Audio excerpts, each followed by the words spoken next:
Labrīt! Man prieks jūs visus sveikt šodien Saeimā, jo pavisam drīz šeit parlamentā dzirdēsim plašas diskusijas par valdības budžeta plāniem, tad valsts tēriņiem, bet šodien pievērsīsimies vairāk tādai mūsu individuālajai pārticībai, mūsu individuālajai finanšu pratībai.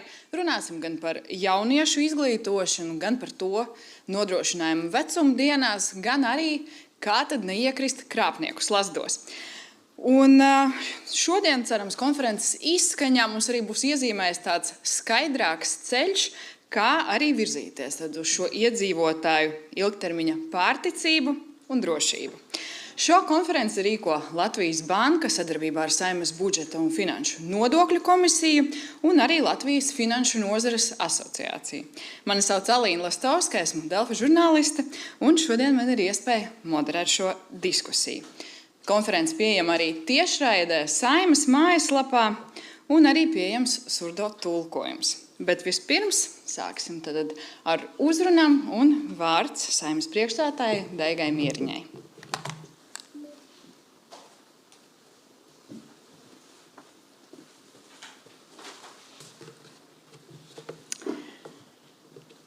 Ļoti cienījamais Kazāk kungs, ļoti cienījamā Čaksas kundze, cienījamie deputāti, klātesošie.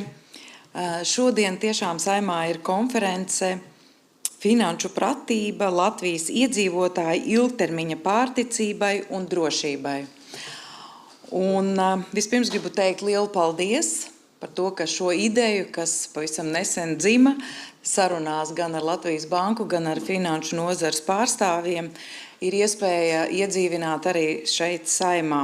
Un tāpēc liels paldies Latvijas Bankai, Finanšu budžeta komisijai un Finanšu nozares asociācijas pārstāvjiem. Man gribās teikt ar vārdiem: mūžu dzīvo, mūžu mācies.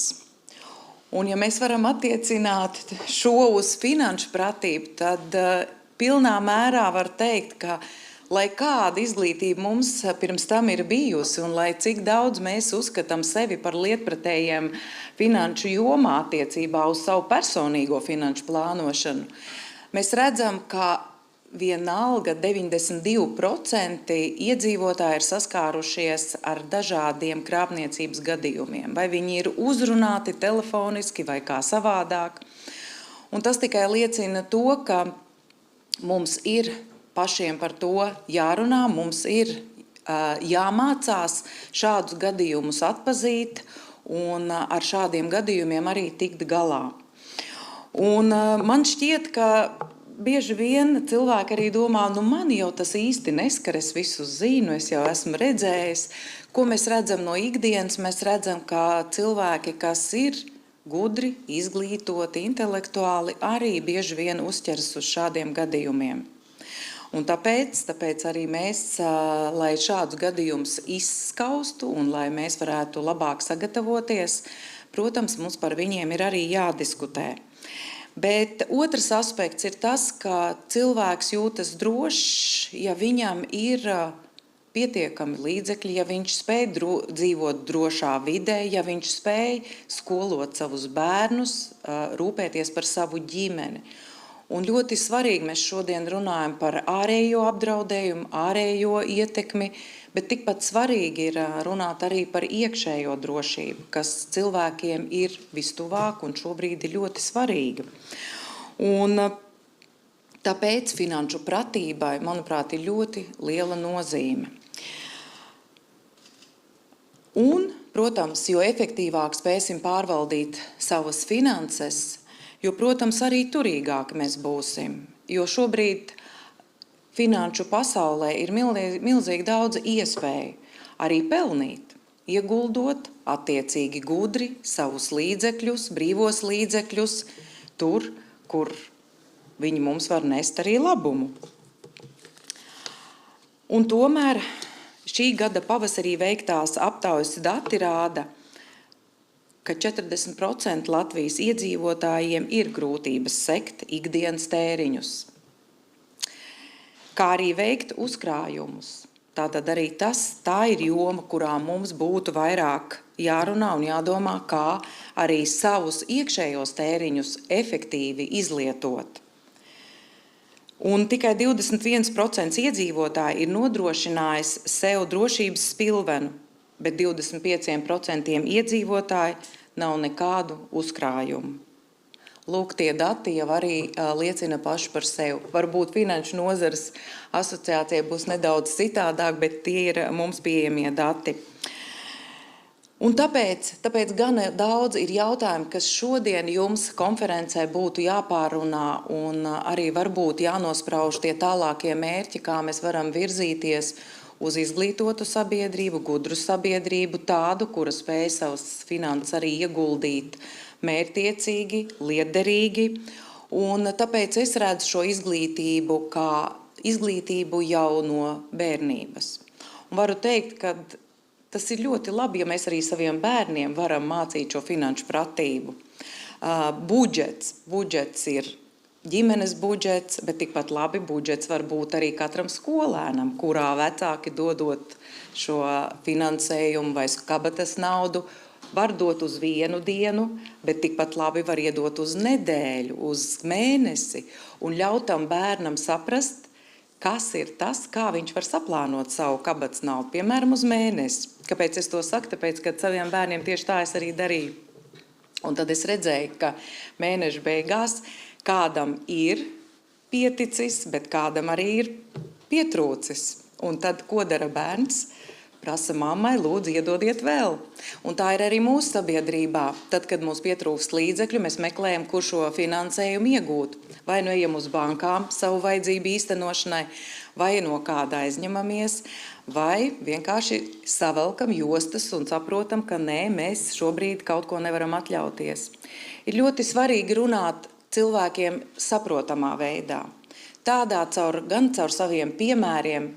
Un es gribu teikt lielu paldies tiem cilvēkiem, kas ir uzdrošinājušies arī runāt par savu personīgo pieredzi, varbūt ne to labāko. Un tādi piemēri parāda, ka mēs visi esam cilvēki. Mēs esam cilvēcīgi, un bieži vien krāpnieks notver mūs brīdī un klauvē pie mūsu sirdsapziņas un pie tādām svarīgām lietām, kā tuvinieku apelējot, un vēl mēs redzam, cik ļoti rafinēti ir krāpnieki. Un arī summas, kādas katru gadu tiek izkrāptas, ir ļoti lielas, un arī summas, kādas ir apturētas, lai neizkrāptu, arī ir ļoti lielas. Un tas process droši vien nebeigsies nekad. Tāpēc ir šī konference, lai mēs par to atgādinātu, cik svarīgi ir turēt rūpē šīs zināšanas un vienmēr atgādināt sev, ka galvenais, lai mēs neesam nākamais. Lai jums veiksmīga konference, lai ir veiksmīgi izdevusies diena, un vēlreiz paldies par šo aktuālo tematu aktualizēšanu. Paldies!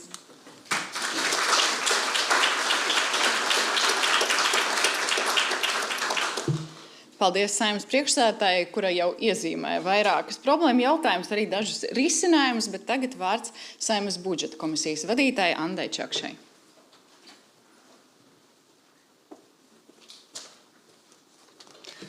Labrīt visiem, kas atrada laiku apmeklēt šo konferenci. Un man patiesi prieks, ka te ir tik daudz finanšu nozares cilvēku, tāpat tās deputātu, kas strādā pie politikas veidošanas, un arī kāds, kas vienkārši skatās uz šo situāciju kā no cilvēku kurpēm. Lai gan visos šajos amatos, kur mēs esam, mēs skatāmies arī caur cilvēku perspektīvu. Un vispirms, protams, es arī gribu teikt milzīgi paldies gan Mieriņas kundzei, gan Kazāka kungam par to, ka mēs kopīgi esam atraduši iespēju veidot šādu konferenci un aptvert tādu svarīgu lietu kā finanšu pratība. Jo kas tad slēpjas aiz finanšu pratības? Tā ir spēja mainīt savu uzvedību, izpratni un spēja plānot savu dzīvi ilgtermiņā. Pieņemt uz nākotni vērstus lēmumus, spēja apzināties sevi un savu ienākumu perspektīvu ilgākā laika posmā. Un tas droši vien ir gan raugoties caur cilvēku perspektīvu, gan arī caur valsts perspektīvu. Tas, kas man liekas ļoti interesanti, ka mēs šajā konferencē aptveram visas vecuma grupas, sākot no jauniešiem, kuriem mums vēl ir iespēja iedot šos rīkus, mācīties plānot ilgtermiņā, mācīties raudzīties uz savām finansēm, uz finanšu sistēmu kopumā kā iespēju, gan arī runāt par vecākas paaudzes cilvēkiem kur šobrīd, diemžēl, statistika ir nežēlīga. Vecuma grupā virs 74 gadi mēs redzam, ka dati rāda 50%, diemžēl, atrodas uz nabadzības sliekšņa. Un iespējams, ka te jau vairs nav stāsts tik daudz par finanšu pratību, bet par politikām, kuras realizē valsts, lai pasargātu savus iedzīvotājus.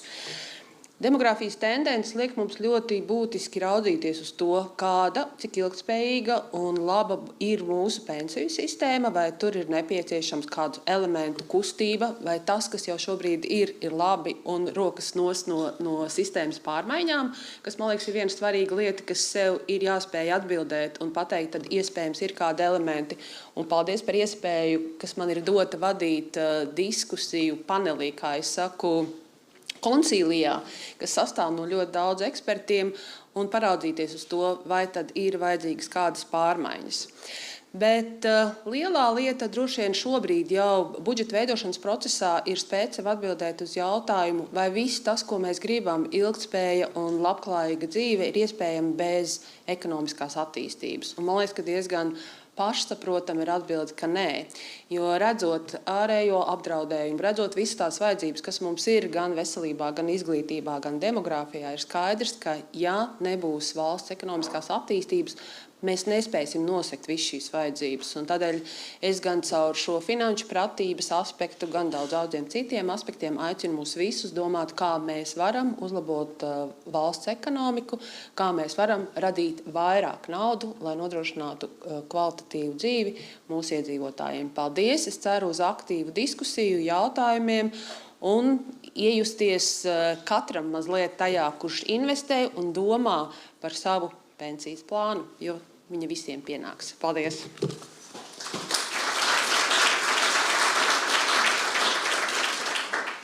Paldies, Andrei Čakšai. Ceram, tad arī pēc jūsu paneļa visi zināsim, kā vajadzētu mainīt arī savu uzvedību ilgtermiņā, lai būtu veiksmīgi un nodrošinātu vecumdienās. Bet tagad vārds Latvijas Bankas prezidentam Martiņam Kazākam.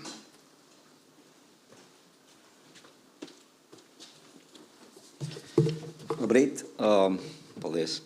Ļoti cienījamā Saeimas priekšsēdētājas kundze, Mieriņas kundze, Čakšas kundze, dāmas un kolēģi, kungi, jā, klausītāji un es ceru arī skatītāji, jo šis viss ir par mums. Jā, un īstenībā gan Mieriņas kundze, gan Čakšas kundze ļoti labi iezīmē to spektru. Jā. Un tā labā lieta ir tāda, ka diezgan daudz, kas ir jau izdarīts, bet vēl diezgan daudz ir darāmu lietu, kas mūsu situāciju var uzlabot. Ja. Šodien šī konference, šī diskusija ar konkrētiem risinājumiem, ko mēs varam darīt, ir par to, kā mēs visi kopā, kā sabiedrība, kā valsts un katrs individuāli, kā iedzīvotājs, var darīt savu dzīvi bagātāku. Jā, var likt naudai strādāt mūsu labā. Nevienmēr pašiem visu darot. Jā. Līdz ar to iespēju tur ir daudz. Esiet sveicināti Saeimas, Latvijas Bankas un Finanšu nozares asociācijas rīkotajā konferencē. Un es tiešām ļoti vēlos pateikties Mieriņas kundzei par ideju, ja, kas dzima mūsu sarunā pavasarī, un esam ar Čakšas kundzes atbalstu tiešām tikuši līdz šodienai, kad mums ir iespēja šīs lietas diskutēt. Mēs šodien pārunāsim ļoti dažādus jautājumus, gan sākot ar skolām par finanšu pratību, gan par to, kā mēs veidojam un varam uzlabot savu uzkrājumu veidošanu pārtikušām vecumdienām, un arī, kā jūs minēju iepriekš, tiešām ar ļoti konkrētām lietām, ja, ko mainot mēs varam izdarīt, lai uzlabotu savu situāciju. Un finanšu pratība, protams, ir viens no tiem elementiem, kas raksturo sabiedrības izpratni par ekonomiku, par to, kā mēs būvējam savu pārticību. Un tam iegūmi ir ļoti daudz. Pirmkārt, tas var mazināt nabadzību. Tas var mazināt nabadzību un nodrošināt arī pārtikušas vecumdienas. Finanšu pratība iet roku rokā arī ar vēlētāju izvēli. ja, vēlēšanās, par ko viņi balso. Ja. Jo virkne no lietām, kas ekonomikā ir jādara, ir ar ieguvumu nākotnē. Ja. Līdz ar to ieguvums ilgtermiņā, sāpes īstermiņā. Parasti šādas arī ir tās izvēles, kaut kas mazliet nepatīkams šodien, ar cerību, ka rīt būs labāk. Ja iedzīvotāji šīs likumsakarības izprot, tad, protams, ar šo lēmumu pieņemšanu arī var klāties krietni vienkāršāk. Ja. Ilgtermiņš ir ļoti, ļoti svarīga lieta. Cilvēki, kā mēs jau dzirdējām iepriekš, ar labu finanšu pratību mazāk krīt par upuri blēžiem. Iepriekšējos gados ir daudz, kas darīts, lai šo situāciju uzlabotu. Ieguvumi ir, bet joprojām, diemžēl, ļoti daudz cilvēku iekrīt. Un blēži nesnauž, viņi izmanto tehnoloģijas. Ja mēs tam netiekam līdzi, tad mūsu riski pieaug. Ir virkni lietu, kā to var labot un šādus riskus mazināt. Šeit, protams, nepietiek tikai ar vienu elementu. Tas ir ļoti plašs pasākumu kopums, tā ir plaša rīcība, kur ir jāsadarbojās ne tikai finanšu sektoram ar savu klientu, ar iedzīvotāju, bet arī tiesību sargājušām institūcijām, arī telekomunikāciju operatoriem, protams, arī mēdījiem un arī skolai. Ja. Šis ir ļoti garš iesaistīto saraksts, bet tā labā lieta ir tāda, ka visiem sadarboties, tas iegūms tiešām būs visiem jūtams. Vēl viens elements, kādēļ finanšu pratība ir ļoti svarīga, protams, ir izaugsmes stāsts, ja, ko Čakšs kundze jau minēja. Ja, izaugsme iet roku rokā ar finanšu pratību. Eiropas iedzīvotāji un Latvijas iedzīvotājs tā skaitā mēs uzkrājam, ja, kas ir ļoti labi, bet tā pašā laikā investīcija apjoms mūsu paša ekonomikā ir krietni neliels. Salīdzinot, piemēram, ar ASV iedzīvotāji uzkrāja, bet atdeve no šiem uzkrājumiem ir krietni mazāk nekā mēs to redzam, piemēram, ASV gadījumā. Mēs ieguldam pārāk konservatīvi, ja? Mēs ieguldam, es pat teiktu, tuvredzīgi, ja? Nespējot realizēt visu to iegūmu, ko investīcijas varētu ekonomikai iedot. Un tad līdz ar to jautājums, ko tad mēs darām? Ja? Kas būtu jādara? Un šeit es uzsvēru 3 lietas. Protams, Latvijā ir šis teiciens 3 lietas, labas lietas. Ja? Līdz ar to es arī 3 lietas centīšos uzsvērt attiecībā uz finanšu pratību. Pirmkārt, zināšanas. Ļoti būtiska loma zināšanu par finanšu jautājumiem ir ģimenei. Jā. Mēs redzam, ka tie bērni, kas netiek iesaistīti finanšu pratības un lēmumu pieņemšanā ģimenē, viņu finanšu pratība ir vājāka. Lai pārautu šo negatīvo loku, jā, ir nepieciešams gan uzlabot finanšu pratību bērniem skolā, gan arī iedzīvotājiem visa mūža garumā, mūža izglītības ietvaros. Un mēs Latvijas bankā jau ilgstoši pie šī strādājam, sadarbībā ar finanšu industriju, sadarbībā ar citiem iesaistītajiem, un mēs redzam, ka uzlabojums ir, bet joprojām ir nepieciešams virkni ļoti precīzu uzlabojumu. Otrs ir drosme. Svarīgi ne tikai veidot uzkrājumus, bet arī prasmīgi tos ieguldīt.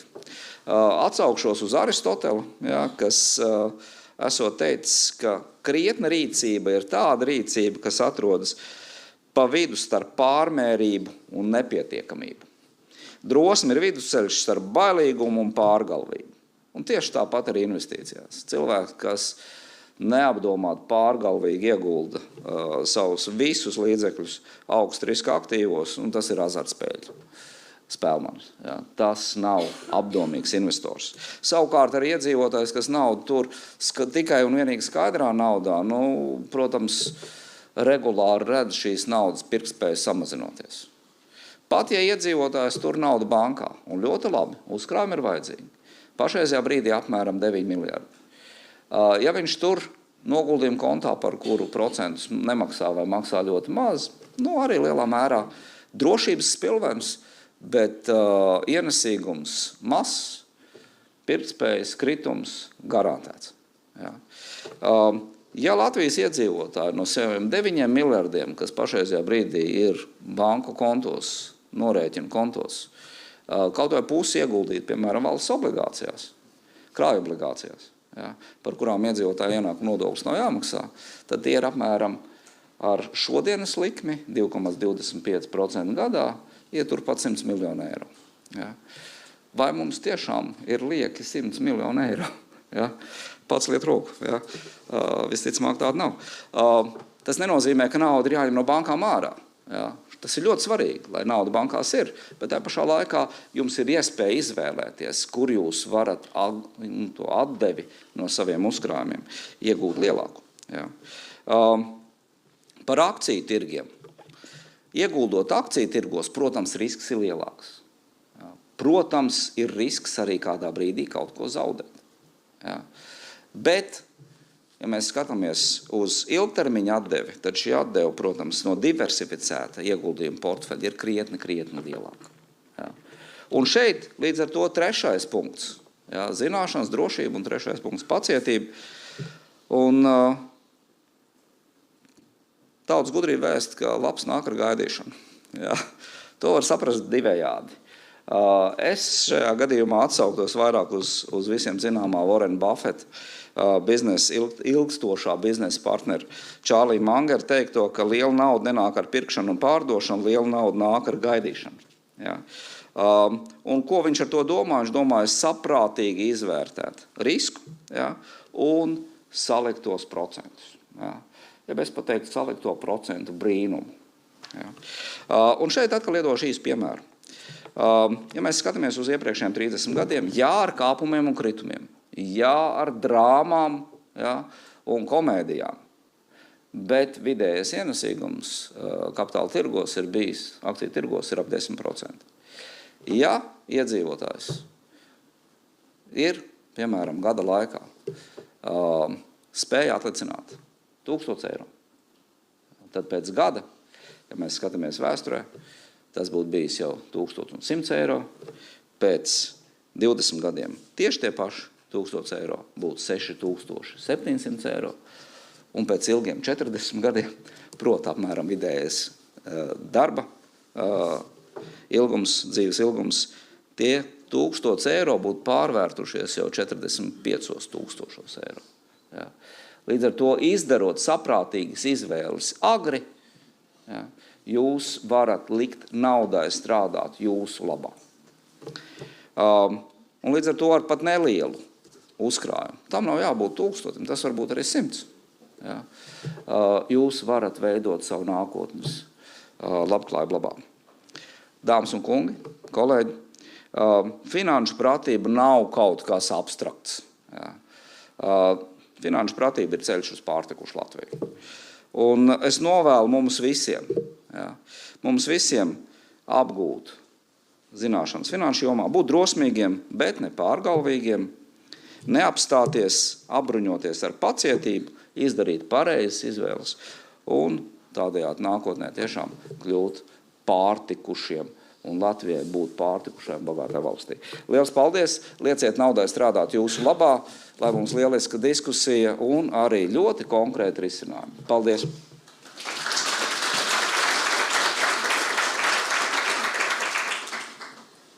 Paldies par šiem ceļavārdiem arī Mārtiņam Kazākam. Mēs pakāpeniski virzīsimies tad uz pirmo diskusiju un pirmo paneli. Protams, ir labi paturēt prātā gan pacietību, gan ilgtermiņa risinājumus, un gribētos arī 100 miljonus eiro arī uzreiz tagad, bet iesim pie tie, sāksim no pamatiem un runāsim par izglītību. Un tagad laiks pirmajai prezentācijai, pirmajai diskusijai, un tad Latvijas Bankas finanšu pratības daļas vadītāja Aija Brikše, kura pastāstīs par datiem par jauniešu finanšu pratību.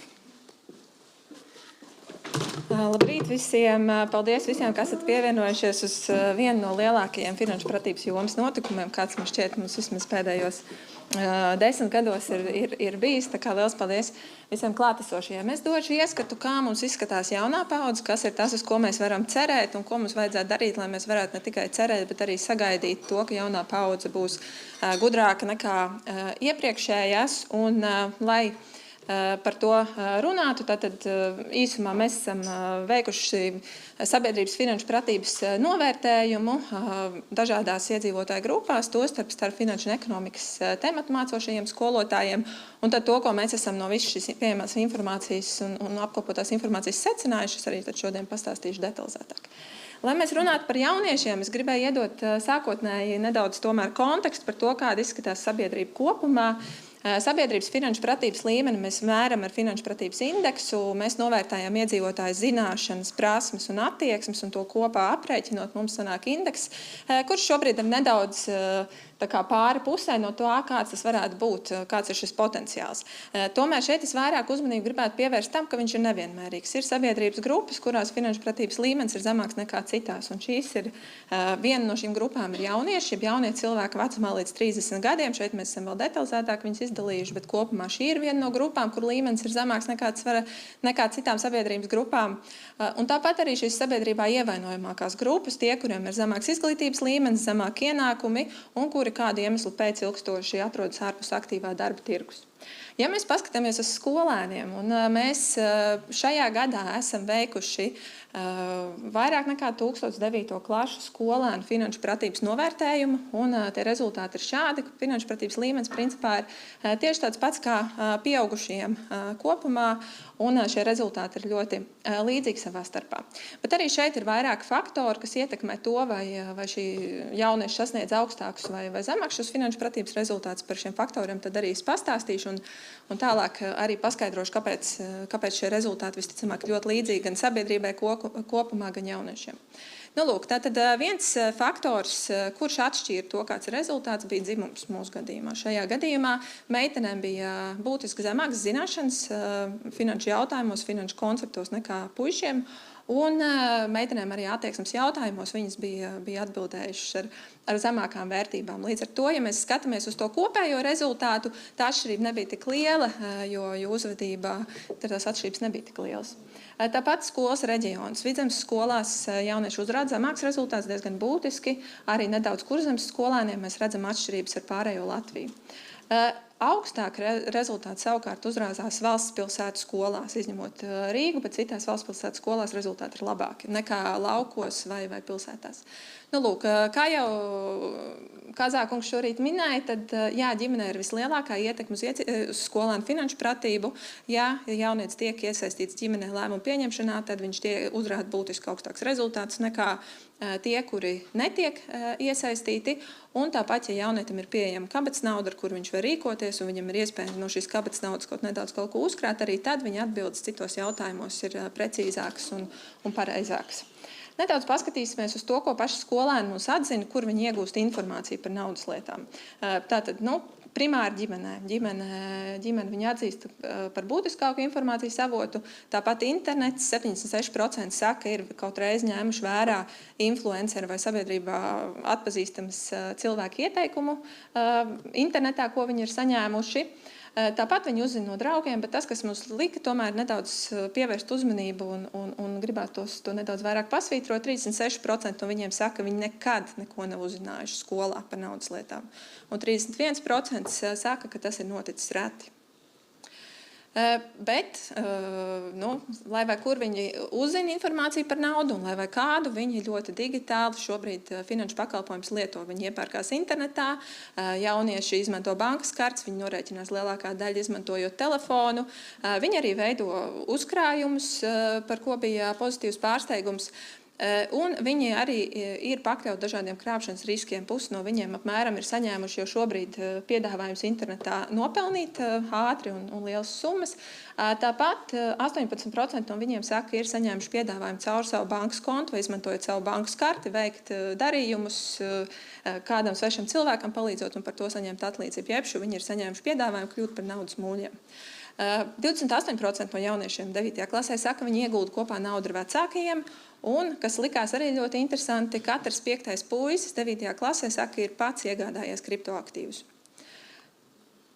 par influenceriem jau pastāstīju. Nu, lūk, bet tā kā mēs šeit redzējām stāstu par ģimeni, bet dosimies tālāk paskatīties, kas tad ir tas, kas šobrīd notiek skolās. Jo skolai, kā redzam, šobrīd varbūt tā ietekme nav tik būtiska, un paskatīsimies, varbūt, kāpēc tas tā varētu arī būt. Kā jau teicu, mēs esam veikuši vairāk nekā 300 skolotāju aptauju, tieši to skolotāju, kas māca finanšu un ekonomikas tematus. Un tas, ko mēs šajā aptaujā vērtējām, bija viņu viedoklis par šo priekšmetu mācīšanu, bet es īsi parādīšu, arī mēs vērtējām viņu pašu zināšanas šajos tematos. Un mēs uzdevām viņiem jautājumu, ja jums ir 100 eiro, kas tiek noguldīti krājkontā ar procentu likmi 2% gadā, cik jūs pēc gada saņemsiet, ja netiek tā veikti nodokļu maksājumi, cik pēc gada jums nauda būs kontā? Šī bija atvērta atbilde.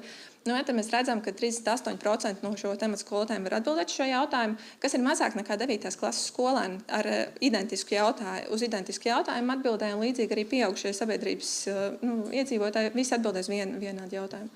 Lūk, un līdzīgi arī par saliktajiem procentiem, tur atšķirības starp sabiedrību kopumā nav lielas, nedaudz tajā grafikā varbūt tā izskatās, bet tur būtiskas atšķirības nav. Līdzīgi arī par saliktajiem procentiem, 25% no skolotājiem izprot šo principu, un tā problēma ir galvenokārt nevis tāpēc, ka mēs gribētu, lai skolotāji rēķina matemātikas uzdevumus, kurus mēs viņiem uzdodam, bet mēs gribētu, lai šie skolotāji, šie starptautiski finanšu pratības līmeņa novērtējumi uzdevumi, kurus izmanto visā pasaulē, lai saprastu, vai cilvēks ir spējīgs izprast tālāk finanšu koncepts, vai viņš saprot, kā veidojās noguldījumi, kas ir uzkrājumi, kas ir akciju tirgus, un Latvijas gadījumā arī pensiju sistēmu bez šo salikto procentu izpratnes nav iespējams īsti izskaidrot ne sev pašam, ne arī skolēniem. Lūk, un tad mēs jautājam skolotājiem, kāds ir viņu redzējums par to, kas tad ir tie galvenie izaicinājumi un potenciāli uzlabojumi, kas būtu veicami, lai skolās šo finanšu pratību mācītu veiksmīgāk. Tad tā ļoti apkopojot ieteikumus, mēs saņēmām ļoti daudz, vairāk nekā iepriekš, kad mēs bijām līdzīgi aptauju veikuši. Lūk, tad viens no aspektiem bija kā viņi min, ka finanšu un ekonomikas temati tomēr kaut kur šobrīd saturā ir pazuduši. Tāpat bija diezgan daudz komentāru un kritikas tam, kā šobrīd ir strukturēta šo tematu mācīšanu skolā sasniedzamajos rezultātos un programmā. Tāpat skolotāji norāda to, ka viņi gribētu vairāk praktiski izmantojums materiālus. Tur bija tieši akcents uz praktiski izmantojumiem, tie bija video materiāli, ko viņi vēlētos saņemt, un tāpat viņi arī saka, ka viņi labprāt apmeklē vai turpināt apmeklēt dažādas aktivitātes, kuras skaidro aktualitātes finanšu un ekonomikas jomā, jo tas ir ļoti dinamiski joma, daudz dažādas lietas iet uz priekšu un mainās. Tad apkopojot šo, kas tad ir tie būtiskākie izaicinājumi, ko mēs no savas puses redzam, apkopojot visu to informāciju, kas mums ir pieejama, tātad mēs kopumā esam iesteguši viduvējībā. Sabiedrībā finanšu pratības līmenis ir vidējs, mēs to nododam nākamajai paudzei, līdz ar to arī viņu finanšu pratības līmenis ir vidējs.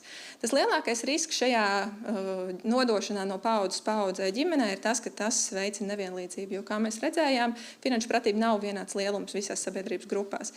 Ja ģimene ir mazāk izglītot vai ar zemākiem ienākumiem, tā nevarēs savām nākamajām paudzēm visticamāk nodot tādu finanšu pratības līmeni, kā varbūt šiem bērniem, kā reiz tieši vajadzētu visvairāk.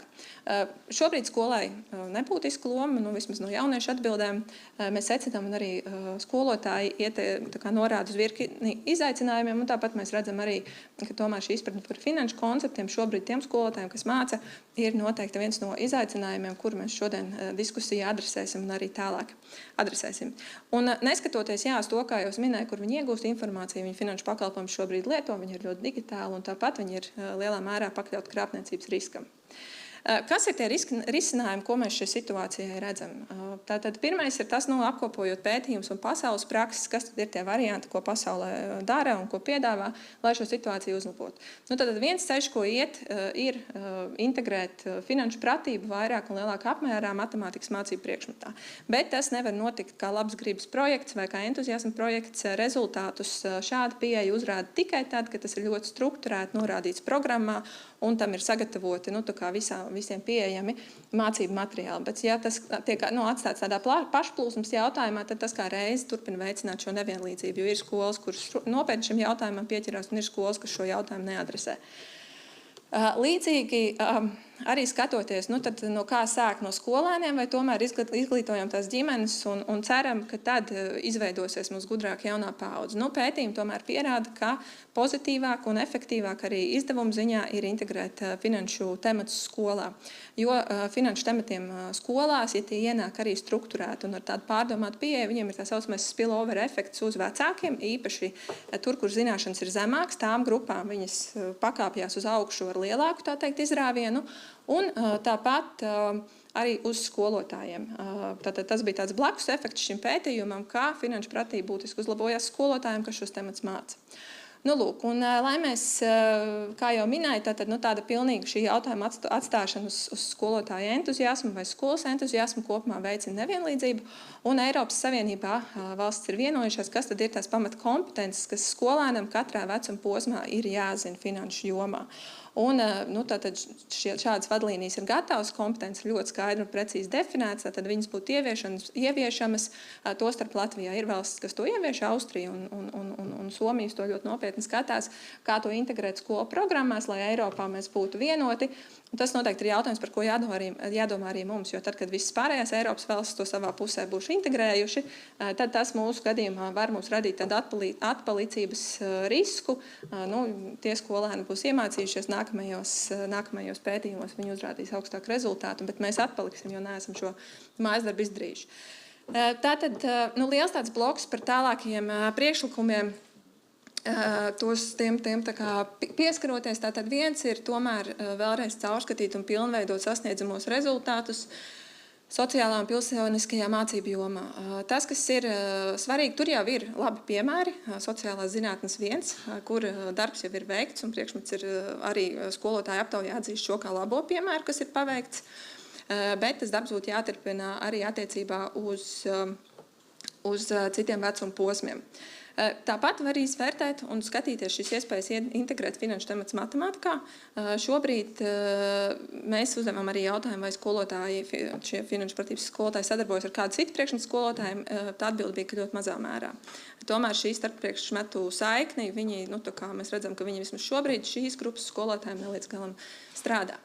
Lūk, tātad tika dodas diezgan daudz norādes par to, ka mācību šis programma būtu vienkāršojama, jo viņa ir šobrīd ļoti tā teikt, sabāzta ar daudz dažādām jomām, un viņa būtu gan vienkāršojama, gan arī pārstruktūrējama, kā jau es minēju, un ja šāds process tiktu veikts, tad noteikti ir jāņem vērā to, ka ir šīs Eiropas Savienības no OECD izstrādātās vadlīnijas par to, ka mēs varam iekļauties tajā kopējā vilcienā, kad mēs nosakām, kas tad jauniešiem naudas lietās ir jāzina. Lūk, un vēl viens ceļš, ko var iet, tad tomēr strādāt ar pieaugušiem, noteikti šo kā vienu no jomām, kuru var vairāk akcentēt mūža izglītības piedāvājumā, bet, kā jau es minēju, pētījumi rāda, ka tam ir zemāka efektivitāte nekā šī jautājuma risināšanai skolās, jo tas vienkārši ir dārgāk, un šī auditorija mazāk aizsargāti iedzīvotāji parasti ir tie, kā reiz, kas šīs mūža izglītības iespējas neizmanto. Līdz ar to viņi vienkārši grūtāk aizsniedzami, tāpēc tam šī efektivitāte būtu zemāka nekā skolotāju gadījumā. Ja mēs skatāmies par to, kā sagatavot skolotājs, ja mēs būtu sakārtojuši, teiksim, un vēl pilnveidojuši to, kāds tad ir šis mācību programma, tad nākamais solis ir domāt par to, kā uzlabot pašu skolotāju kompetenci un kā viņus atbalstīt, lai šos tematus viņi varētu atbilstoši mācīt. Un tad viens no aspektiem noteikti ir, šeit neparādīja aptaujā, bet aptaujā skolotāji arī bija pauduši to, ka viņi tomēr līdz galam nejūtās sagatavoti pēc augstākās izglītības iegūšanas tomēr mācīt šos priekšmetus līdz galam. Un, līdz ar to tas būtu viena no pilnveidojamām jomām. Un šeit jau mēs domāju, ka vēl diskutēsim, bet mēs varētu skatīties arī uz to, kāds tad ir valsts pasūtījums tajā, kas tad tieši būtu jāapgūst šī priekšmeta skolotājiem. Tāpat arī šī profesionālās kompetences pilnveida, viņa notiek, skolotāji savu kompetenci pilnveido. Jautājums ir par to, vai mēs varam uzlikt kaut kādu augstāku latiņu, kas tieši ir jāapgūst, un kas ir jāzina, lai saņemtu certifikātu un tiesības principā mācīt šo priekšmetu. Par mācību materiāliem arī šeit mēs redzam, ka ir dažādi piemēri tiem jomām. Mēs, piemēram, šobrīd ir uzsākti projekti, kur tiek latviskloti jau starptautiski pieejami materiāli. Tas jau ir viens no ceļiem, ko mēs varam iet, lai efektīvi izmantotu jau pieejamos resursus, bet skolotāji norāda arī šo materiālu trūkumi, bet es akcentēju vēlreiz, tad viņi norāda tieši uz to tādu ļoti praktisku stundā rādām, izmantojam video un citiem skolēniem draudzīgu formātu materiālu pieejamību. Un Igaunijas piemērs, kā viņi šo risināja, viņiem ir ieviesta skolotāja mentora programma. Katram skolotājam ir kāds finanšu nozares darbinieks, profesionāls, piesaistīts, kurš var viņam palīdzēt. Primāri sakārtot viņa paša šo finanšu situāciju un caur to arī uzlabot viņa paša kompetenci.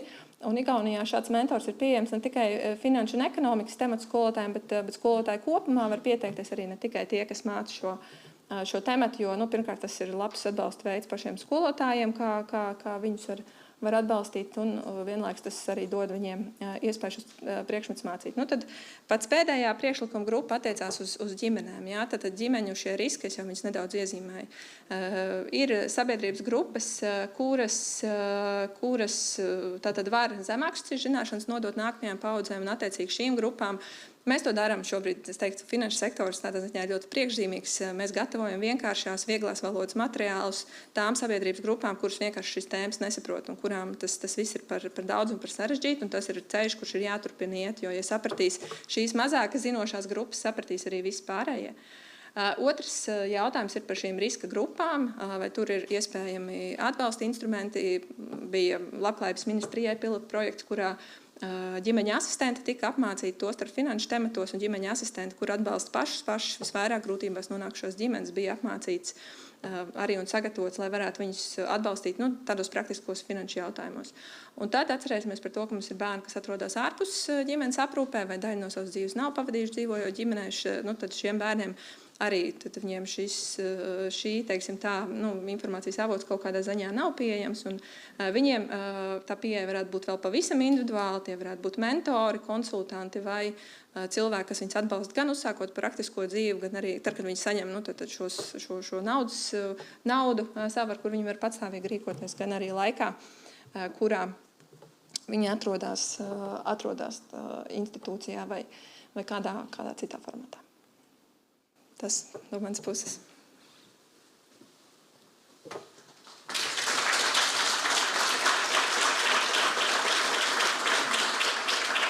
Paldies, Aijai Brikšai, par šo prezentāciju, un tad mēģināsim visu kopā salauzt šo uzvedības modeli, lai vairs neesam iestiguši šajā viduvējībā. Noteikti ļoti lielā loma tur ir izglītībai, tāpēc arī plašākai diskusijai lūdzu dalībniekus ieņemt vietu. Sinta Ozola, Valsts izglītības attīstības aģentūras direktore, Aiva Vīksna, Saeimas deputāte, Junior Achievement Latvijā padomes priekšsēdētāja vietniece, Linda Mihno, Latvijas Universitātes izglītības zinātņu un psiholoģijas fakultātes prodekāne, Laura Joma, Jelgavas Spīdoles valsts ģimnāzijas sociālo zinātņu skolotāja un arī Valsts izglītības satura centra eksperte, un Inga Akmentiņa Smilziņa, vecāku organizācijas Mammai un tētiem vadītāja. Lai sekmīga diskusija.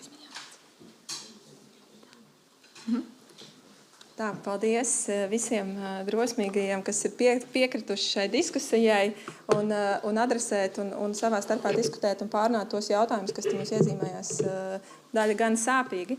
Es sākšu ar tādu varbūt pirmo jautājumu un tādu lielo bildi, tā kā mums izmantošu iespēju, ka mums panelī ir pievienojusies arī Saeimas deputāti. Un Aivi, jums pirmais jautājums, kā jūs redzat šobrīd to realitāti, kur prioritāšu sarakstā mums šobrīd šie finanšu izglītības jautājumi vispār kopumā ir un kur viņiem, jūsuprāt, arī vajadzētu, kur viņiem vajadzētu būt un kur viņi šobrīd atrodas?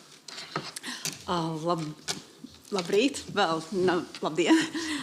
Tiešām visiem paldies par šo iespēju šajā jāsaka pasākumā, un ļoti būtiski, ka šī ir finanšu pratība gan no skolām, bet varbūt es mazliet šoreiz esmu no Junior Achievement. Es gan neredzu, vai Jānis ir, bet ir padomas locekļi. Līdz ar to es šodien būšu mazliet citā amplitūdā. Un šis jautājums tiešām Junior Achievement jau strādā gadiem un pievēršam šim uzmanību, kas ir ļoti būtiska. Un pats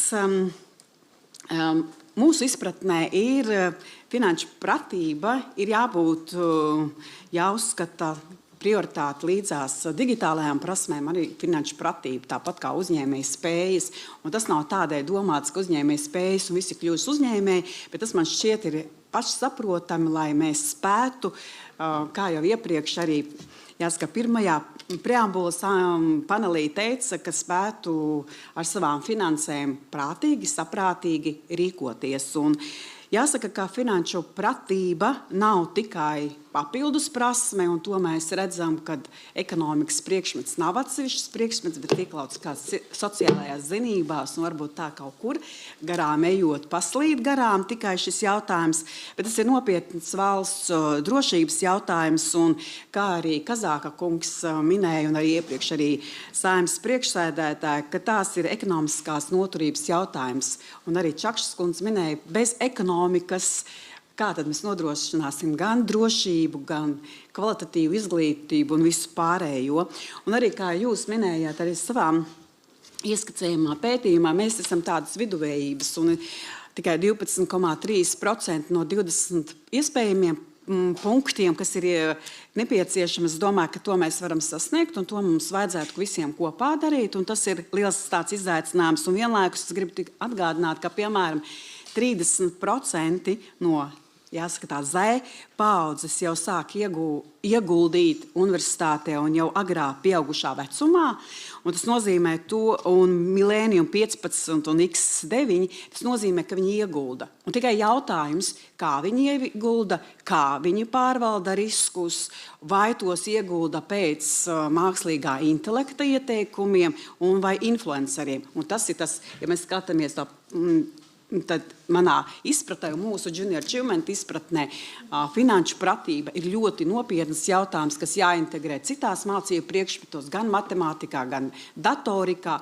Tas ir viens no pamatiem, lai arī mēs diskutētu ģimenēs un pieņemtu saprātīgus, izsvērtus lēmumus un arī uz savu nākotnes pensiju iesākumam. Liels paldies jums. Es došos tālāk jums turpat blakus Ozols kundzei un uzdošu jautājumu no jūsu skatu punkta. Kā jūs vērtējat, kā no jūsu skatu punkta šobrīd izskatās šīs gan skolotāji, gan skolēni atbildes? Galvenokārt, laikam, jautājums jums par šīm skolotāju atbildēm. Un kā jūs redzat no savas perspektīvas, vai ir veidi, kā mēs varam labāk šīs finanšu tēmas, finanšu jomu mācības saturē tomēr integrēt un kā tas reāli būtu izdarāms, ja tas ir? Jā, paldies par jautājumu. Jāsaka tā, ka šobrīd jau vairākus gadus uzsākot šo pilnveidoto mācību saturu, protams, ka stundu saraksts skolā ir mainījies, un kā jau arī Aivas kundze teica, ekonomiku kā mācību priekšmetu atrast nevar, tomēr sociālajās zinātnēs un zinībās joprojām arī pamatskolā, piemēram, 8. klase ir pilnībā tiek veltīta ekonomikas tēmām un finanšu pratībai. Bet par skolotājiem, jā, mēs redzam, tur zināmas izaicinājumus un grūtības līdz katram skolotājam aiznest šo te mūsdienīgo pieeju un vajadzības, reaģēt uz vajadzībām. Un te man šķiet, ka ir, es gribu arī izmantot izdevību un teikt, ka mums ir brīnišķīga sadarbība ar mūsu partneriem, tātad gan Latvijas bankas iniciatīvas naudas skola, arī es pati nāku no skolu vides, un arī es pati esmu piedzīvojis ar saviem skolēniem šīs iespējas, kas ir brīnišķīgas, ļoti vērtīgas. Tāpat Svetbanka piedāvātā finanšu laboratorija un citas aktivitātes, un man liekas, ka es gribētu teikt, ka nav neviena šeit, kas nav piedzīvojis kādu saistību ar piemēram, tad vienkārši piemēru došu vai mārketinga tirdziņu, vai skolēnu mācību uzņēmumiem, ja mēs visi ar kaut ko sākam. Un šeit man šķiet, ka arī atbalstot skolotājus un iedodot skolēniem šīs zināšanas un prasmes, ir svarīgi iedot tādu precīzu un vajadzībām atbilstošu atbalstu. Un domājot, reaģēt arī uz to, ka skolotāji vēlētos, ja tā tad, lai programmas tiktu pārskatītas, lai mēs precizētu sasniedzamos rezultātus. Tad šo ceļu mēs esam uzsākuši, un sociālās zinātnes viens jau ir atdalīts, un arī šeit skolēni mācās, kā pieņemt šos te lēmumus individuālā uzņēmuma, valsts un arī starptautiskā līmenī. Un turpināsim pēctecīgi ar sociālajām zinātnēm 2, kas ir identificēts kā grūtības.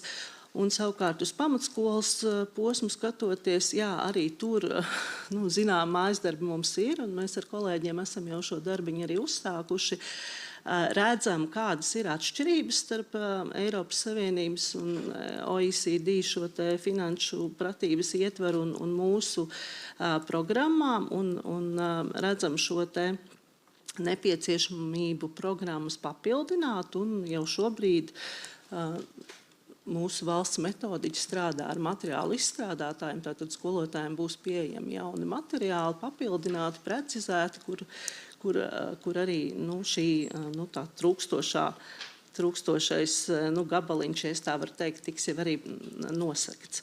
Tā kā faktiski, un vēl viena lieta, ko gribu akcentēt par profesionālo atbalstu skolotājiem, turpmākajos gados esam plānojuši gana nozīmīgu atbalstu, un šeit skolotāja Laura jau arī noteikti pastāstīs sīkāk turpinājumā. Tā kā iespējas ir, mums veidojas ļoti cieša sadarbība ar nozari, ko mēs ļoti augstu vērtējam, un arī skolotāji paši atzīst, ka viņiem ir svarīgi, lai nozari ienes reālo dzīvi skolā, ja tā var teikt. Paldies! Liels prieks dzirdēt par to, ka mēs kaut kur esam diezgan lielā mērā uz vienas lapas, un arī es te sadzirdēju, redzot to, ka zālē tomēr ir ļoti plaši pārstāvēts finanšu sektors, dzirdējām arī sveicienu, ka mēs varam turpināt sadarboties un iesaistīties. Es tālāk gribētu doties pie nākamā jautājuma, kas arī mums šeit kā tāds liels bloks iezīmējās, un tā ir skolotāju sagatavošana vai augstskolā vai kādā no šīm tālāk izglītības programmām. Un tur arī šis jautājums man ir Latvijas Universitātes pārstāvei Mikno kundzei. Kā tad jūs vērtējat to, kā šobrīd notiek skolotāju sagatavošana šī priekšmeta mācīšanai vai satura ziņā šobrīd viņi jūs ieskatā pietiekami apgūst un kā to varētu uzlabot tā, lai tas rezultāts mums nākotnē veicot šādu testu, kurš, es atzīšu, ir diezgan vienkāršots. Viņš tiešām ir ļoti vienkāršs jautājums šajā gadījumā un ļoti vienkāršot un pieejas, bet tendence, es domāju, ka kaut kādu varētu būt tomēr, ka iezīmē. Kāds tas jūsu skatījums šobrīd?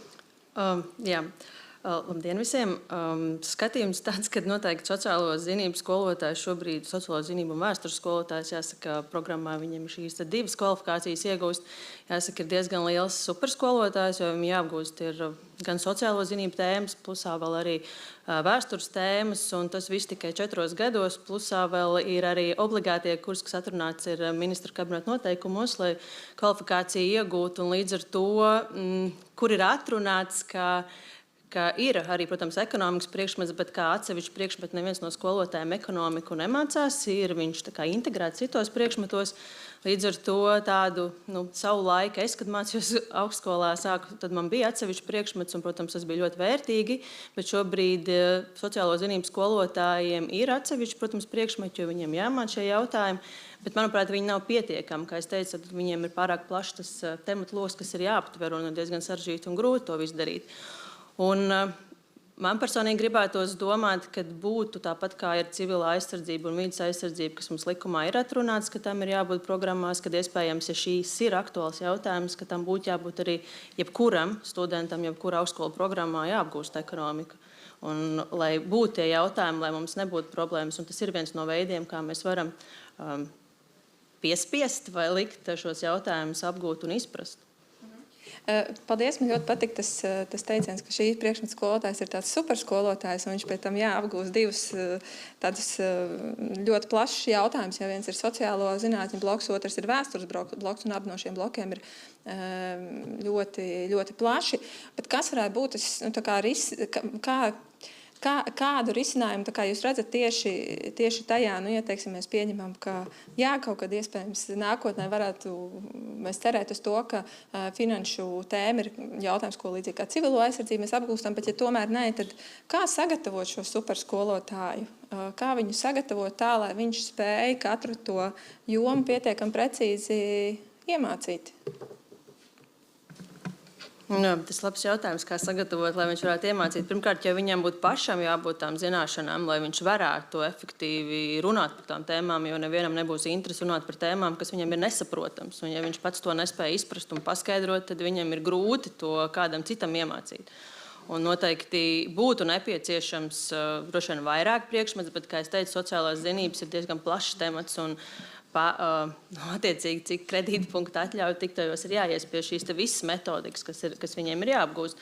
Un tad viens no risinājumiem, protams, būtu, ka ekonomiku mēs vairāk mācām skolā. Jā, mēs varam runāt par integrētu dažādos mācību priekšmetos, bet jūs teicāt par matemātiku. Jā, es piekrītu, ka tas ir viens no veidiem, bet ir būtiski saprast, ka viens ir mēs mākam izrēķināt nodokļus, mēs zinām, kā viņi veidojās, bet kāpēc mēs viņus vispār maksājam. Dažkārt runājot ar jauniešiem, tā ir problēma, jo viņi nesaprot, kāpēc mēs maksājam nodokļus.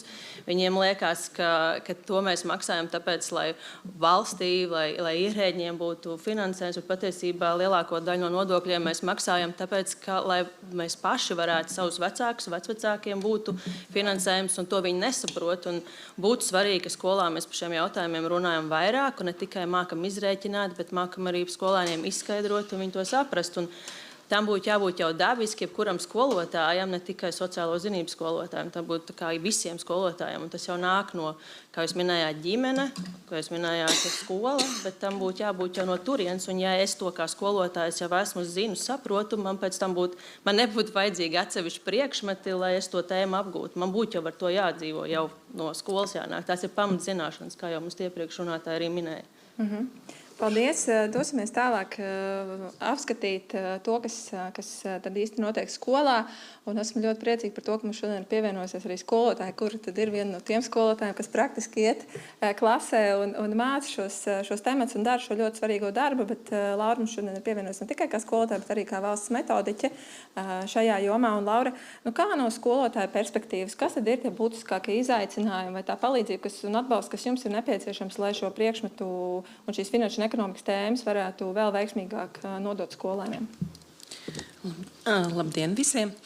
Iedomāsimies situāciju. Jums ir 35 kontaktstundas, un jums jāiemāca viena gada laikā ir ētika, psiholoģija, politika, tiesības, ekonomika un finanšu pratība. Un kaut kas no tā.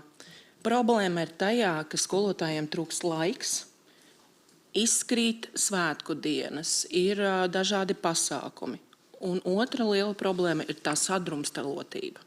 Ja mēs paskatāmies uz citu valstu piemēru, tad ekonomika tiek mācīta atsevišķi, piemēram, Skandināvijas valstīs, bet tai pašā laikā viņiem ir sociālās zinības, sociālās zinātnes, bet tas ir par to, kā man būt labam pilsonim, kā es varu piedalīties dažādās pilsoniskās līdzdalības iniciatīvās, atbalstīt kopienu un tā tālāk. Tad mēs ejam šo otru ceļu, ka mums tas viss ir salikt šajā vienā mācību priekšmetā, un skolotājiem ir jābūt superskolotājiem, kuram ir ne tikai jāpārzina temats, bet arī jāsaprot, kā tajā mazajā stundu skaitā izskaidrot to tam jaunietim konkrētajā vecumposmā ar konkrētajiem piemēriem. Tas, kas skolotājiem, ko mēs strādājam šobrīd, mēs runājam, lai noskaidrotu, kur ir tie robi, kas ir jāpalīdz viņiem. Un sadarbībā ar pašvaldības metodiķiem, kas šobrīd būs pašvaldībās, mēs plānojam apzināt to, kur ir tie temati, kur tad ir vajadzīgs tas atbalsts, kur tad ir vajadzīgs tāds koncentrētāks mācību materiāls, kur varbūt ir vajadzīgs šī adaptācija no kādiem ārvalstu materiāliem un tā tālāk, lai mēs varētu šo vidi uztaisīt efektīvāku un labāku. Jā.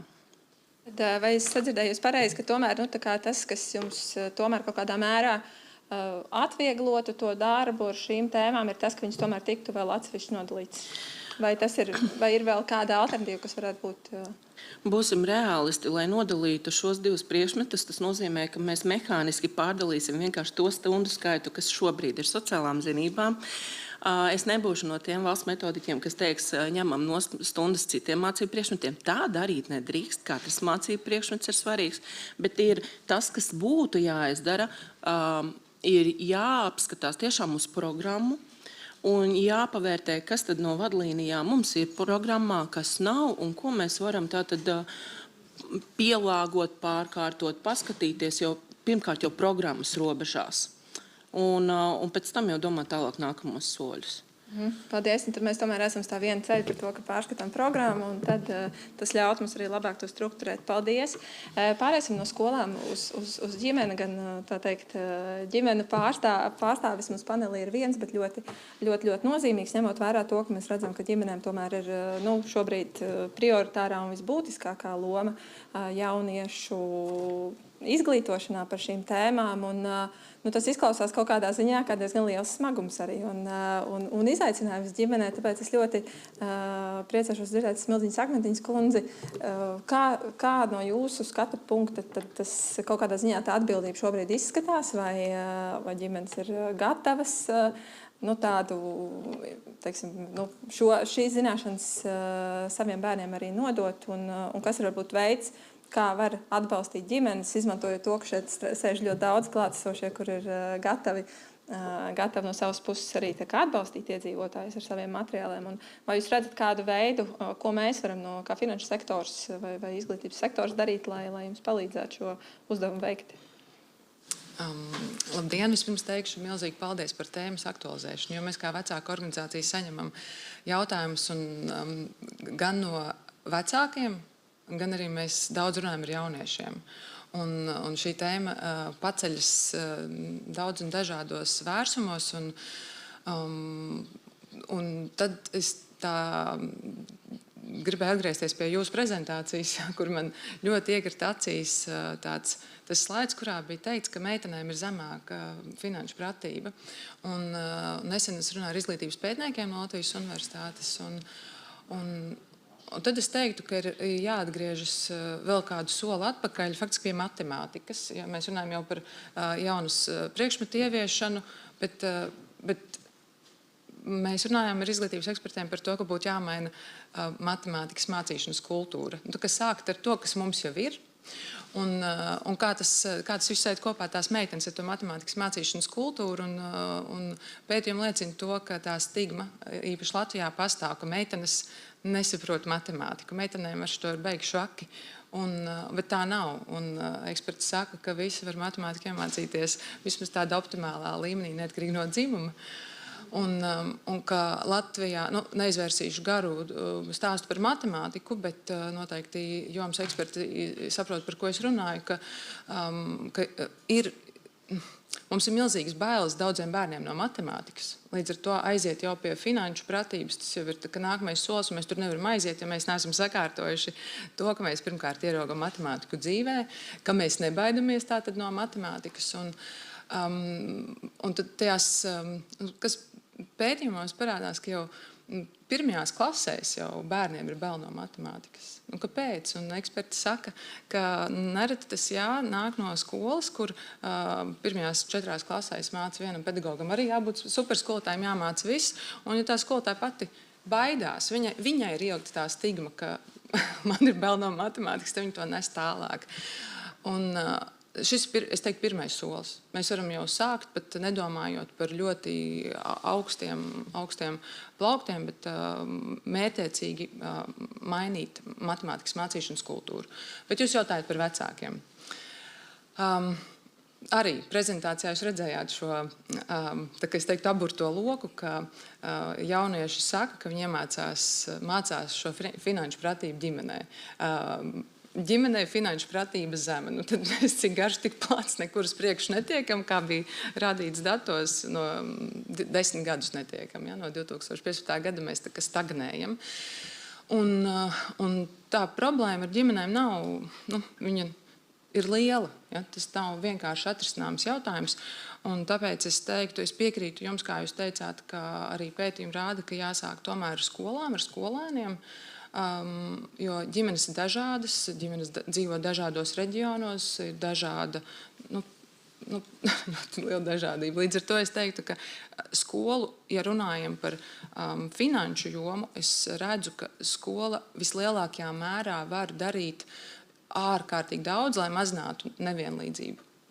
Jo tā nevienlīdzība pastāv. Un tas ir kaut milzīgs resurss, ko es ceru, ka mēs šajās diskusijās, šajā konferencē atradīsim veidu, kā to izmantot. Un Un, jā, vēl man bija kolosāli mums tāda saruna ar finanšu ekspertu, kurš, ja runā par jauniešiem, teica, ka jaunieši mazāk prasiet savām mamām un tētiem padomus, viņi ir bailīgi, viņiem nav drosmes, viņu finanšu pratība ir iegūta kaut kad sen, un tas saistās arī ar daudziem mītiem, kas sen vairs neeksistē. Viņi baidās ieguldīt, kā jūs teicāt, akcijas pirkt, un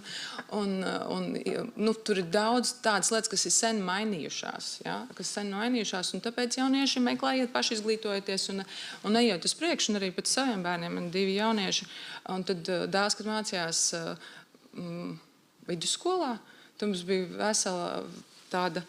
Viņš izglītoja vecākus, un mēs pirkām akcijas, un kurš ģimenē kļuva bērns par Disneju akcionāru, kurš par Netflix. Un tas bija kolosāli. Tas bija kaut kas tāds, ko es pati nekad savā izglītības posmā, ja mēs runājam par vispār izglītības posmā, nekad neieguvu, un nebija tāds, tas bija cits laiks. Jā. Es lieku uz skolu kā galveno resursu šobrīd. Bet vienlaikus, protams, ka vecākiem ir nepieciešamas šī daudz sniegt informācijas vieglā valodā, vienkāršā valodā. Un kā Kazākungs kolosāli minēja piemērus par 1000 eiro, kas pārvērš par 40. Wow, darām!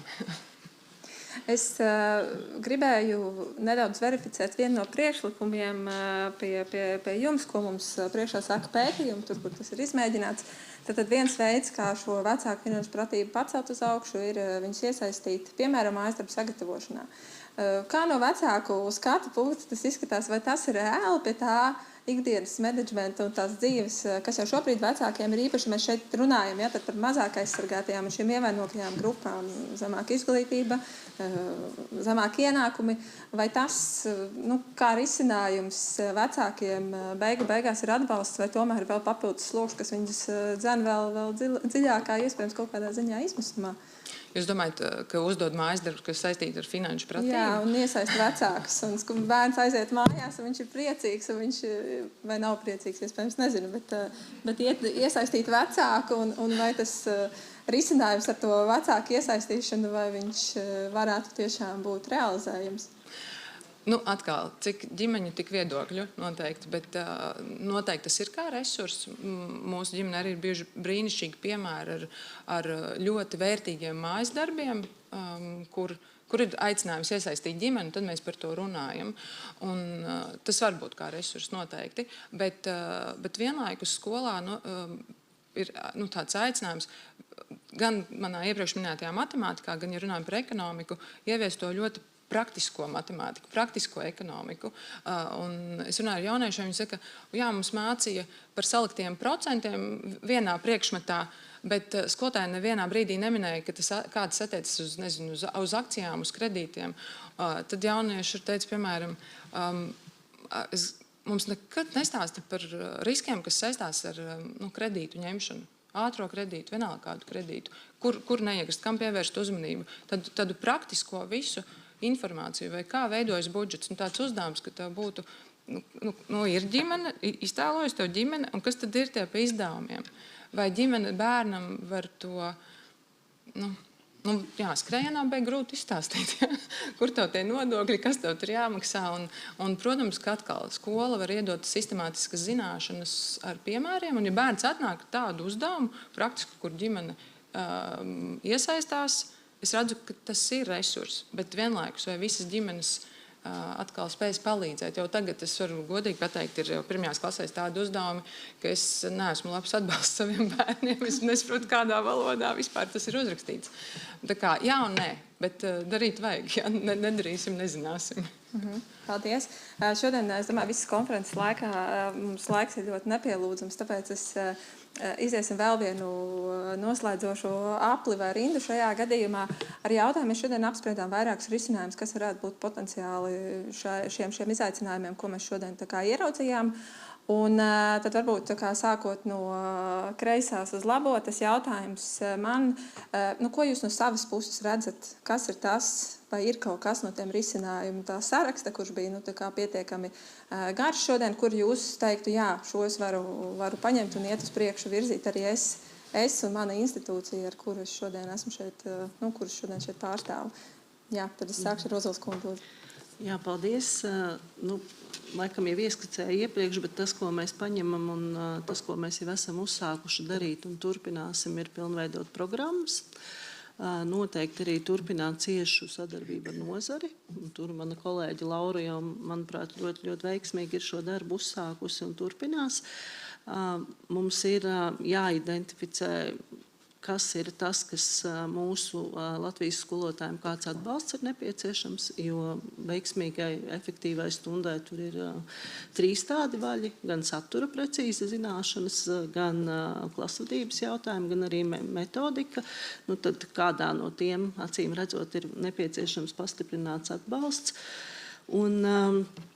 Un man liekas, ka bet tas tāds varbūt vispārīgāks, man šķiet, ka mums, domājot par to, ko vecāku pārstāve teica par šīm te bailēm no matemātikas, mums ir jāiet arī savā ziņā tāds pieņemošs ceļš, jāatsakās no tiem stereotipiem, jo matemātika var mācīties arī citādāk, ne tikai ar bailēm. Tā kā mūsu mājas darbs ir skaidrs, darbs ar skolotājiem, atbalsts skolotājiem un satura pilnveide. Un ceram arī uz tādu sadarbību ar nozarēm. Paldies. Vīksnes kundze, dodamies pie jums. Šajā jautājumā būtu daudz ko teikt, un tā kā tas laiks ļoti ierobežots, un arī tā kā varbūt iesākumā es sāku, un arī ko šeit diskusijā parādījās, ka tā ekonomika ir tā mazliet garām ejot, tā starp citu jāpamāca, kaut gan īstenībā tas būtu ļoti būtisks elements, kas būtu jāmāca, un tā skaitā finanšu pratība. Un arī mums Junior Achievement ir tāda mazā vārnīciņa programma, kur līdz 3. klasē un šie ekonomiskie tulkojumi, kur parādās, ka šie ekonomiskie tulkojumi ir ar vecāku un vecvecāku palīdzību, un tur ir stereotipi un negatīvismu pārpilns. Bet es te mazliet pārliekot un domājot mazliet varbūt personīgāk par sevi, es laikam esmu tā ļoti aktīvā un inovatīvā vecmāmiņa, kas saviem bērniem ielikuši budžetu, un arī mazmeitai tagad liekot budžetu plānošanas un akcijas un obligācijas un pati esmu aktīva. Man šķiet, ka dažādas ģimenes, bet ko mēs darām, varbūt no praktiskas lietas, lai mēs aiziet ar kaut kādām praktiskām lietām, ne tikai teorētiski runājot, man šķiet ir arī kopiena, un varbūt arī šis tomēr ir tāds dialogs no 3 pusēm - skola, vecāki un kopā valsts. Un mēs nevaram tikai skatīties tādā kā savas ģimenes, mums tomēr ir ciemati un kopienas, un ko mēs darām. Man vīrs ir ļoti aktīvs ar akcijām, mums pašiem pieder kaut kāds, laikam, 4 vai 5, jau vairs nezinu. Bet mēs to stāstam ne tikai mazmeitai, mēs aicinām mazmeitas, es pati biju skolā 3. klasē, tagad mazmeita 4. klasē, un stāstīju par šīm lietām, ļoti vienkāršām lietām. Un tad man uzdost arī par kriptoaktīviem, par kriptovalūtām, par to ir jārunā, jo tie paši 8. 9. klases skolēns ar vecāku maciņiem to dara, bet par riskiem. Man vīrs caur Zoomu stāstīja jauniešiem ne tikai no Rīgas, bet arī Valmieras par riskiem, kādi jūs uzņemsieties. Un man šķiet, ja mēs runājam par šo finanšu pratību, par šo ekonomiku, mums jārunā ļoti praktiskām lietām, jāiet cauri, jāņem visi ģimenes budžetiņš, jāskatās visi komunālie maksājumi, viss pārējais, un kā tas būs. Piemēram, mums dēls, meita vairs nedzīvo pie mums, bet dēls, un tad mums dēls maksā saucamo īres maksu, lai sagatavotu tai patstāvīgai dzīvei, kā tas ir. Un tad, kad beigās vai nu ir, manam dēlam ir pārpalikums, un tad mēs skatāmies, vai nu tā kā Kazākungs turam norēķinu kontā, vai tomēr termiņu noguldījumu kaut vismaz, vai kaut ko citu. Un man šķiet, ka šis ir tas pats ar skolu, un ļoti, arī minēja, ir ļoti atkarīgs arī no skolotājiem. Bet tas jau ir tas, kādus mēs izaudzināsim. Es pat esmu ķīmijas skolotāja. Līdz ar to, kādus tad mēs izaudzinām šos jauno paudzi, un te man šķiet, ka tas mēs nevaram katrs sēdēt savā mājā un domāt, kurš nu tagad visatbildīgākais. Bet ko gan es gribētu no Junior Achievement teikt, kad tomēr mūsu uzskatā ekonomika ir pamats, un varbūt standartos ir jāpamaina, kad bez ekonomikas, bez ekonomiski domājušiem, bez finanšu pratībām mums nebūs ne uzņēmēji, ne arī darba ņēmēji, kas varēs pārvaldīt savus ģimenes budžetus. Paldies! Paldies jums liels. Tad sākam katrs ar sevi. Laikam tur bija viens no vēstījumiem. Lūdzu, tālāk, Linda, jums vēl. Jā, augstskolā droši vien programmas mainīt, tas nav tik vienkārši, mums akreditācijas un tā tālāk. Un tad noteikti tas, ko mēs gan varētu darīt, tas pats, kas būtu jādara skolā un ko mans savulaik pētījums rādīja, ka iesaistot nozares pārstāvus arī skolēniem ir daudz augstāk sasniegumi tieši finanšu kompetencē. Un noteikti arī mēs augstskolā varētu piesaistīt attiecīgo studiju kursus, apgūstot skolotājiem tieši finanšu jomas ekspertus, lai tad viņi arī izstāstās lietas, varbūt, ka skolotājiem nav īsti līdz galam skaidrs. Bet te jau arī izskanēja, ka jauniešu vidū ļoti valda stereotipi, un savulaik mans pats pētījums rādīja, ka jauniešu vidū ir šie stereotipi par to, par naudu, par kas būtu jādara vai ne. Un viens no veidiem būtu šī informācija arī publiskajā telpā, kvalitatīva, un skolotāja uzdevums droši vien būtu norādīt skolēniem, kur tad ir tā drošā vieta, kur iegūt šo informāciju, kam tu drīkst uzticēties, kurai nevar uzticēties un tā tālāk. Ja, un līdz ar to tas varbūt būtu viens no veidiem. Paldies. Jā. Es domāju, ka es neatkārtošu to, ko Inte jau minēja. Tas ir viss mūsu prioritātē šobrīd. Tātad gan pārskatīt programmu, gan salīdzināt ar finanšu pratības rāmi, gan noskaidrot, kas tad ir tie bloki, kur ir nepieciešams atbalsts skolotājiem, sadarboties tālāk ar finanšu sektoru. Jūsu atbalsts ir ļoti nozīmīgs. Materiāls, ko jūs izstrādājat, nodarbības, ko jūs vadat, katra konsultācija, kur skolotājs var pajautāt, un jūs atbildat ar savu pieredzi, viņiem ļoti daudz dod. Un tas ir tas, kā veidojas šī skolotāja izpratne par lietām vēl dziļāk, bez tā, ko viņš izlasa kādā grāmatā, kādā zinātniskajā publikācijā vai vēl. Bet es pilnīgi piekrītu, ka finanšu pratību mēs nedrīkstam atstāt tikai uz skolu. Mums ir jāatcerās par to, ka finanšu pratību bērns jau sāk mācīties no ģimenes jau tad, kad viņš ir ļoti maziņš un pirmo reizi ieiet veikalā, un mēs kā vecāki atļaujam vai neatļaujam nopirkt lieku mantu vai vēl kaut ko. Tāpēc šī sadarbība ar vecākiem, es domāju, arī ir tā, kas ir jādomā, kā veicināt izpratni par tām lietām. Un, tas varbūt būtu mums turpmāk arī kāds no laukiem, ko padomāt, kā skolas var atbalstīt vecākus, kā finanšu sektors var atbalstīt vecākus, un kā vecāki var arī būt atbalsts mums tieši pretēji. Tā kā es domāju, tas ir viena no lietām, ko mēs varam padomāt. Tā mēs plūstoši pārējiem pie vecākiem. Jā. Tika minēta drošā vieta, kur iegūt informāciju. Tad mēs kā vecāku organizācija salīdzinoši nesen esam sākuši veidot tādu video interviju sēriju ar ekspertiem, blogu sēriju ar tādu vadmotīvu vecāki atbalsta vecākus, un kur 6 ģimenes cilvēki intervē dažādu jomu ekspertus, un tur kā reiz ir gan joma izglītība, gan finanšu pratība, gan veselība un citas. Un es šo pieminu vairāk tāpēc, ka viens no intervētājiem ir jaunietis, 19 gadus vecs, un tad katrs no šiem te mūsu šīs grupas, šo 6 cilvēku grupas, gatavo savas tēmas, un šis jaunietis iesūtīja tēmas, un, protams, kura man lika pasmaidīt, bet tā jau ir nofilmēta un laipni lūgt skatīties par to, kur jaunieši var ieguldīt finansējumu, veidot uzkrājumus, un iekļiņās bija ierakstīts, kas nav 3. pensiju plāns. Un tā ir vērtība, ja? Tā ir tāda lēnās informācijas tādā stilistikā, kad ir laiks un vieta domām, pārdomām. Jā, šis ir tas, ko mēs darām un darīsim. Un noteikti šo varam kopīgi papildināt. Jā, un tagad es aicināšu iesaistīties arī jūsu klātesošos. Mums ir laiks vismaz dažiem jautājumiem, tā kā droši celiet rokas un izmantosim iespēju uzdot arī savus jautājumus. Jā, lūdzu. Jā, tu pagaidām vispirmā. Mēs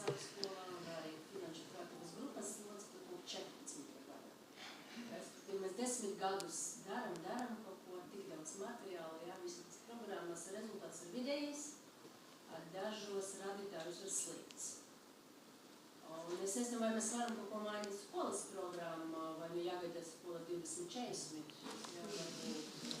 Un šeit arī ar vecākiem, tur īpaši neko mēs nevaram izdarīt. Tie vecāki, kam ir šobrīd bērni skoli, tipši mamiņas, jā, un šeit viņas tik un tā jau ir izmisumā.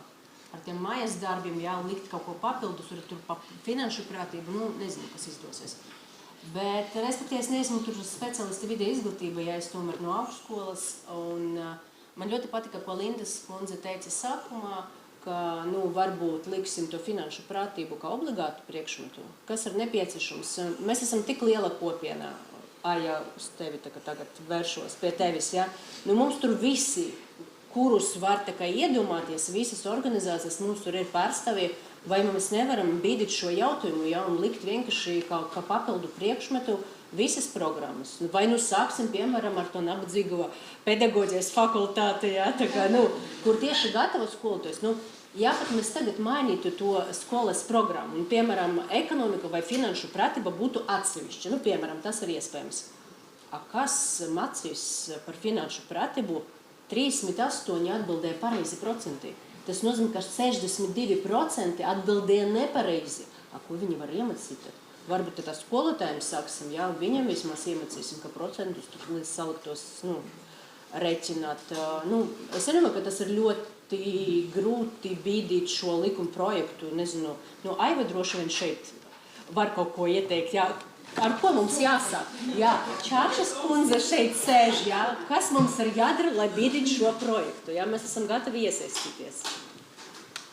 Jā, tas bija laikam komentārs, nevis jautājums, bet ja kāds no paneļa jūt sevī. Jā.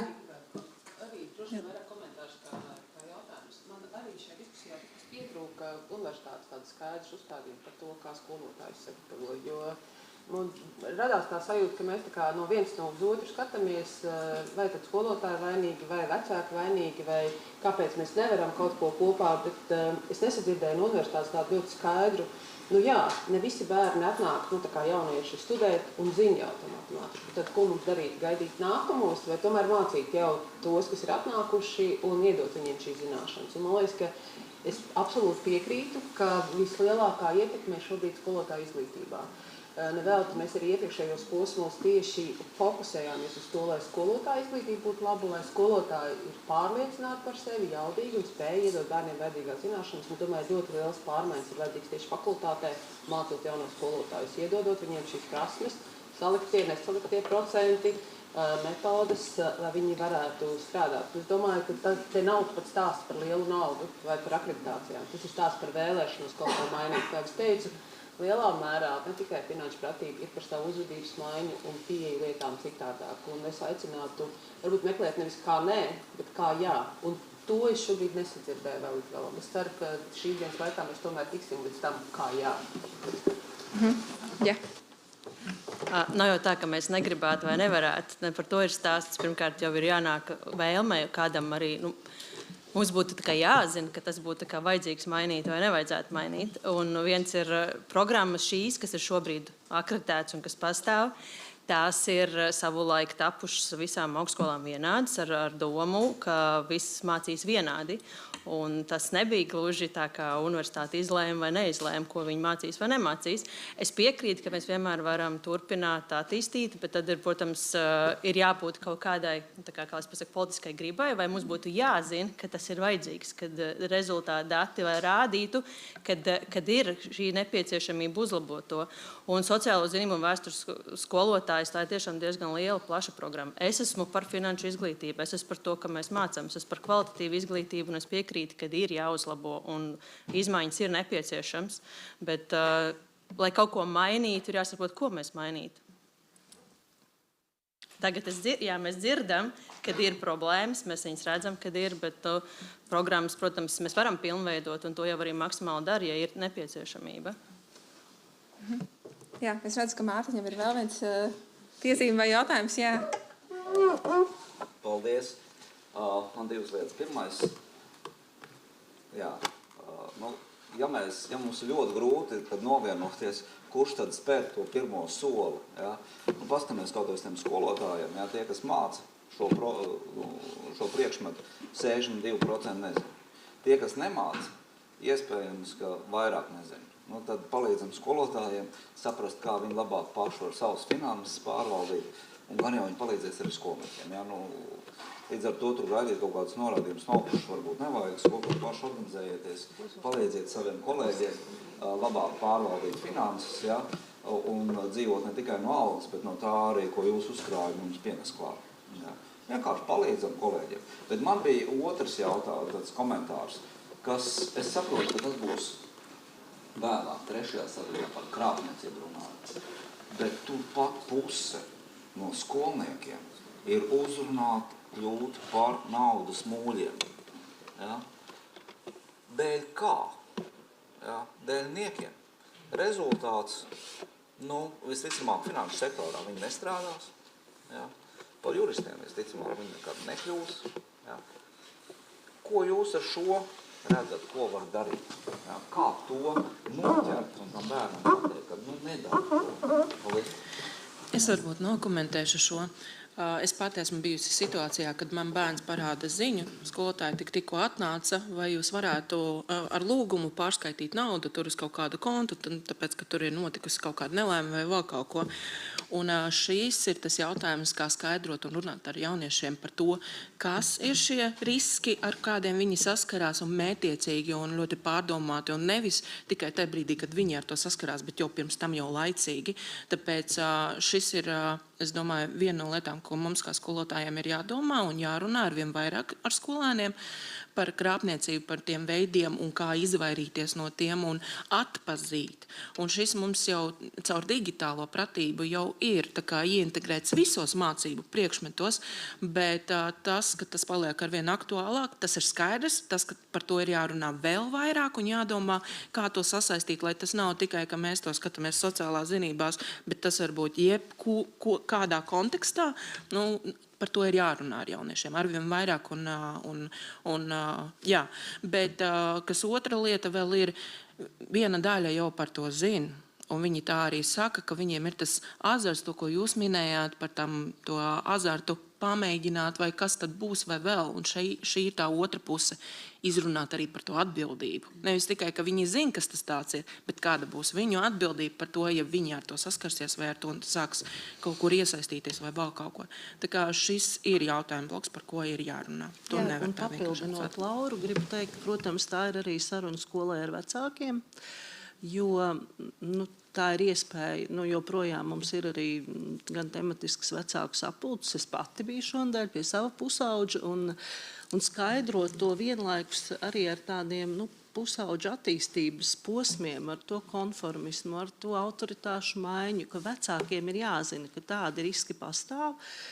Mans pusaudzis šobrīd pārdzīvo to, un kā salikt kopā un atbalstīt, un biežāk aprunāties par iespējamām sekām un riskiem. Tā kā tur es teiktu gan tas, ko mēs varam kā skolotāji darīt, gan arī tas, kā mēs varam atbalstīt vecākus, jo kā pieaugušie mēs draugu lokā visbiežāk to ziņu ātri nododam, kur tādi riski atkal ceļo apkārt. Ja?